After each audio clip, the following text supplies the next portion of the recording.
Hi, this is Dee at Aloha Astro, and we've got a big full moon in Sagittarius that is June 10th and or 11th. Basically, you're going to feel it both days, depending on the time zone that you're in. For some, it's occurring just before midnight or, on the 10th, and for some, the chart I have set up is for Eastern time, and we have it occurring at 3:44 a.m. in that mutable fire sign of Jupiter-ruled Sagittarius. So you're going to be feeling it both days.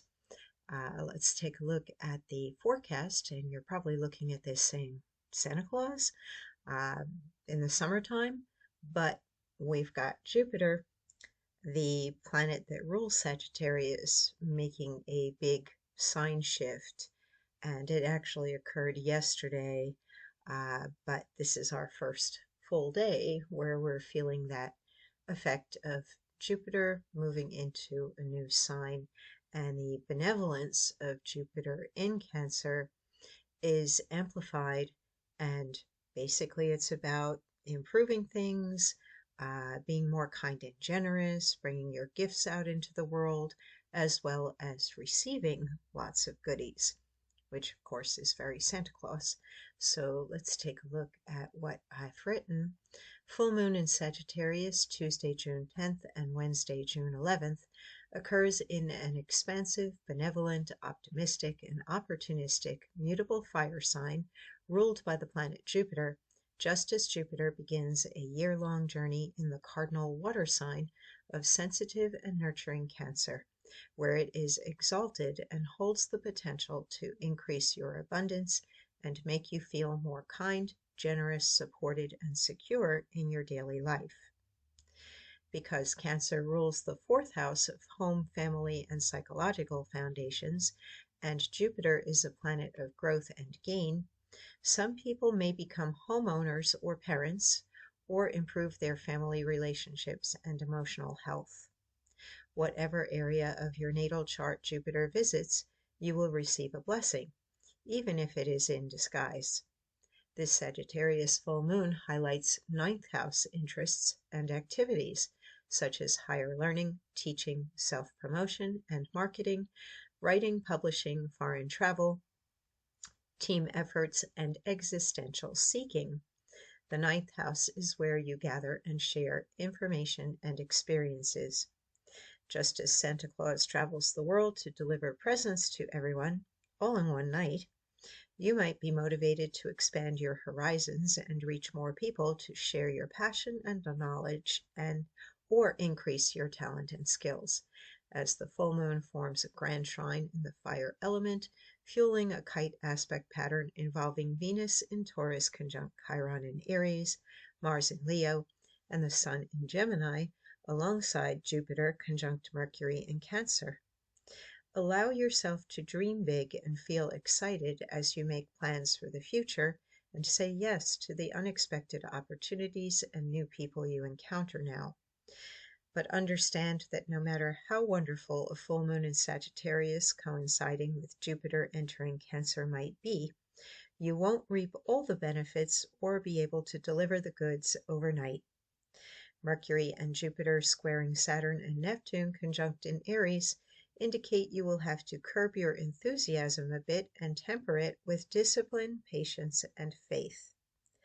Mars square to Uranus in Taurus activates impulse and excitement, but does little to encourage follow-through, and can make unreachable things appear more tantalizing than what you know you can realistically create or obtain. Venus and Chiron square to Pluto retrograde in Aquarius will test your willpower, limits, and desire. Do you really want it, and how badly?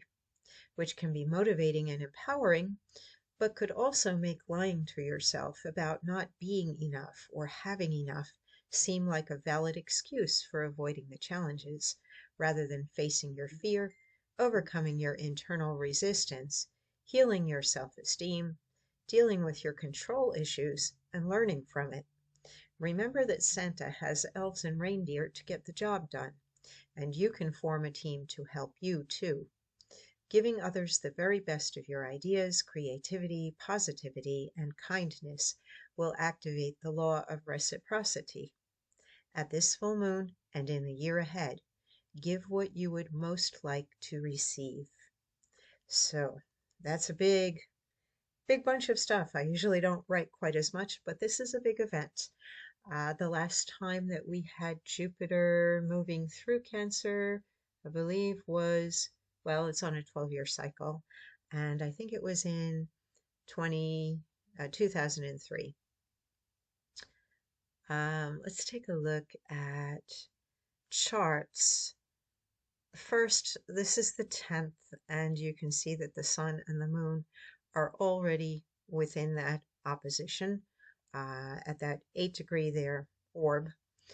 And we don't yet have the grand trine and kite occurring. We do have 2 minor grand trines that are adjacent to each other here, overlapping a bit.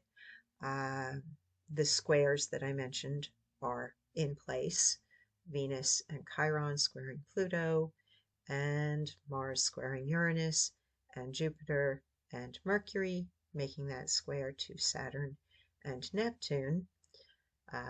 Let's take a look at, and what we have with the sesqui-squares here is like the undercurrents, the inkling that, aha, things are shifting, things are changing, and how is that going to affect you? What are you going to do about it? So you're getting that stirring up of emotional energy right now.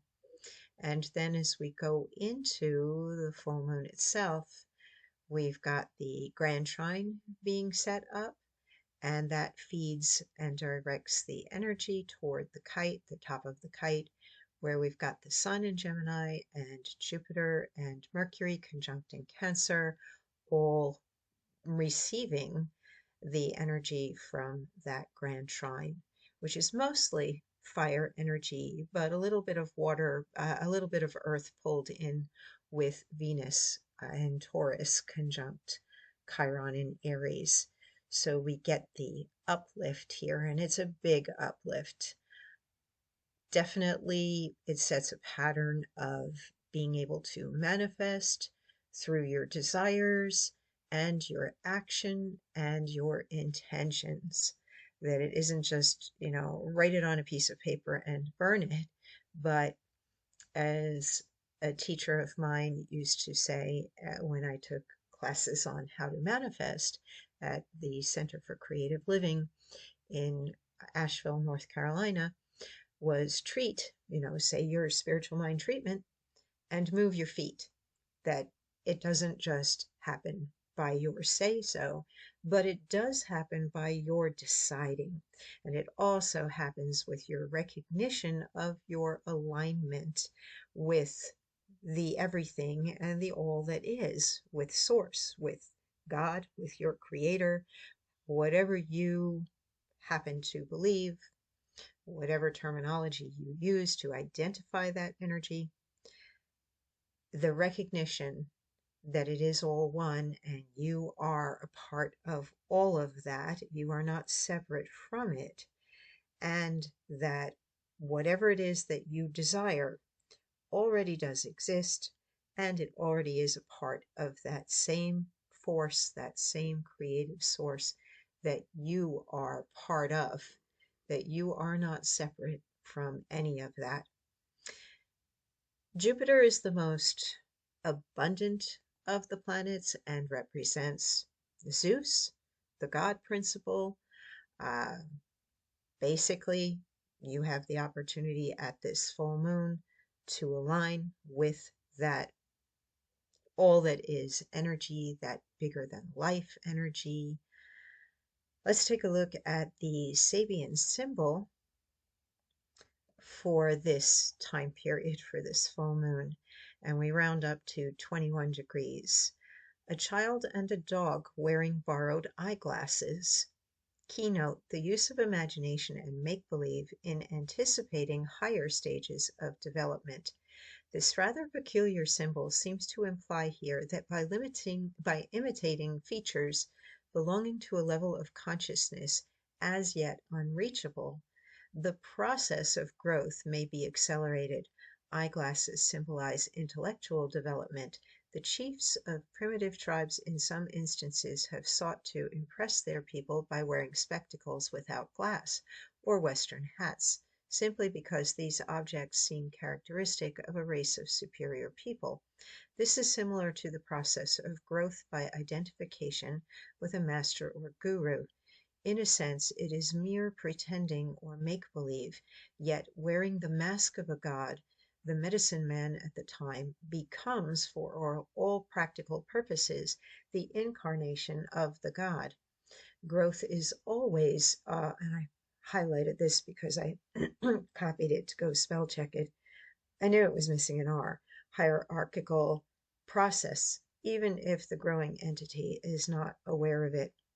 This is the first of 5 symbols constituting the 53rd sequence. It suggests the value of learning through imitation. Well, fake it until you make it. And I never go and read the saving symbol before I choose the image that the chart just conjures in my head. And I saw Santa Claus, and I saw the beach and the full moon. So I put in those keywords, came up with this image, which I purchased, by the way, on Etsy from the seller who has this digital image for sale, to be able to share it with you, because I do feel that, we tell this story, and Jupiter, Sagittarius, the 9th house, it is a storytelling house.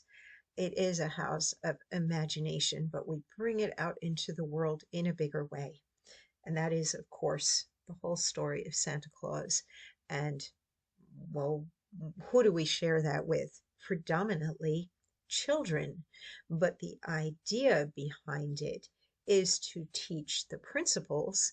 And the 9th house is also very associated with dogma and principles and laws and the things that govern society, how people think, how they interact, why they create these laws and these stories, to basically give them something to follow and to believe in, and give them some principles of conduct to follow, to live a better life, to be able to get along with their brothers and sisters. Particularly in the 9th house, it's not just your local neighborhood and community, which is Gemini in the 3rd house opposite, but it is everybody in the world from different backgrounds and different ideologies or principles and different cultures and belief systems, that we are seeking some means to acknowledge, accept, and get along with everybody else. It's global, and Santa Claus is global. He's out there throughout the entire world delivering his gifts all in one night. If you think about the God principle of Jupiter, omniscient, omnipotent, what is it? Omnipotent, omniscient, all-knowing, all-powerful, all-seeing, basically everywhere and in everything and in everybody. So that's something for you to meditate upon, that you are connected to that boundaryless energy that is everywhere, in everything, and in everybody. All right. Enjoy this full moon and create your manifestations. Yes, write down your intentions, but then move your feet. Put the work behind it. Maybe you will get some quick miracles, instant manifestation, but other things are going to take you some time. Don't give up. And don't be afraid to ask for help or bring other people, friends, or family in to support you in the work that you are doing. Enjoy yourself, have fun, and I will be back again tomorrow, well, day after tomorrow, with the daily forecast.